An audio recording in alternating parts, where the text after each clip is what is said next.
Hi, welcome to the Midnight Movie Review. I'm your host, the 13th Wolfman.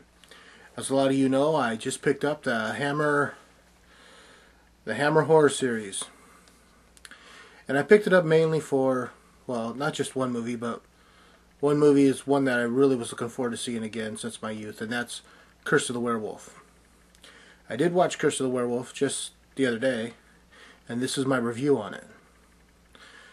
Curse of the Werewolf was put out by Hammer. It starred Oliver Reed, and it had the director Terence Fisher. Terence Fisher did a lot of British films.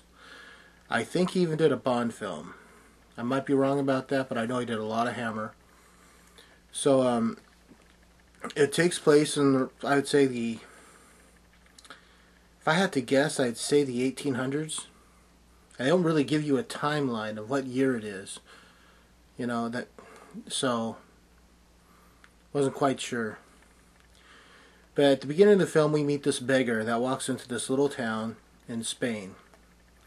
And he pops into the local tavern and says to the local people that he needs some money. Could you please help him?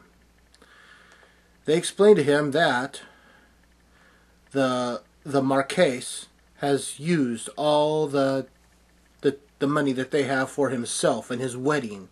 He should go beg to the Marquess.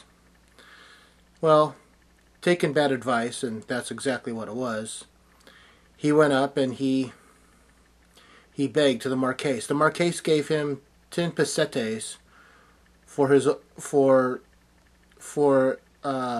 possession of the beggar for his wife as a present on their wedding day.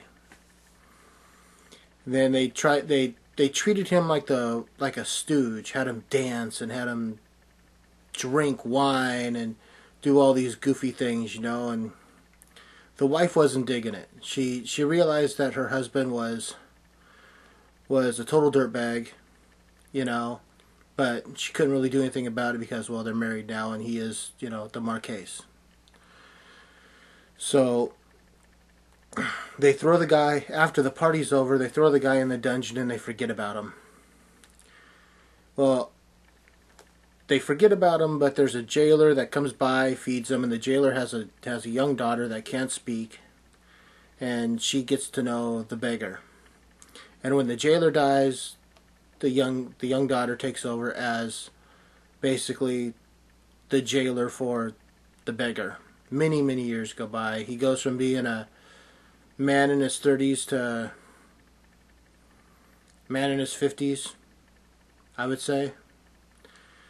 We find out that the Marquess has basically gone batty and doesn't care about anyone. His wife committed suicide because she found out that she realized that he was nothing but a total dirtbag.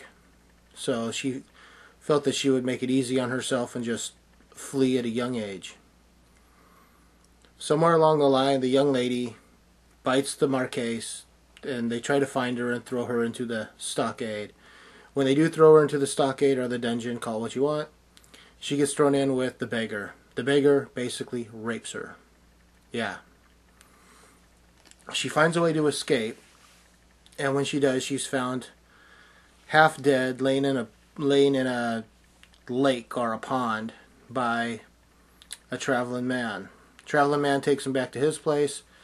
They help her bring her back to health, find out she's pregnant, and when she does give birth, there's a chance that the birth is going to be on Jesus' birthday, and it's considered bad luck or bad tradition or even a curse that a baby be born on the Messiah's birthday, which he is born. He's also born with a curse. The curse of the werewolf. That's right. Many years go by, and the young man is transformed into a young adult, and that's Oliver Reed. Oliver Reed doesn't realize that he has this animalistic instinct on the inside of him, but he's also kind of known that he's a little bit off kilter. He's never been able to put his thumb on it. Now, this is how the story goes, and that's about where I'm going to break you off at, because I want you to see the movie, not just me to tell you the whole story. I'm going to tell you straight up that this movie was even better than I remembered from in my youth. But I do remember something of watching it the other night. That when I watched it as a kid, I remember my mother saying that I remember she was like, Oliver Reed really isn't that great looking of a man, but the goofy looking girl, and this was just ringing in my head. I could hear her saying it. The girl's got buggy eyes and chubby cheeks, and she's kind of goofy looking. And I remember Turner going, well, they were made for each other, you know. So that was just something that rang in my head. I don't know what it was, but I could hear it as clear as yesterday. You know, it was a good movie. It was a very good movie. I would give it I give it 5 chainsaws, man. 5 out of 5. There's nothing wrong with this movie. I mean, like I said before, it was directed by Terence Fisher. It had Oliver Reed. It was based on a novel, A Werewolf in Paris. So this is my review. I'd enjoyed it. I hope you can go out, find a copy, and enjoy it yourself. If so, more power to you.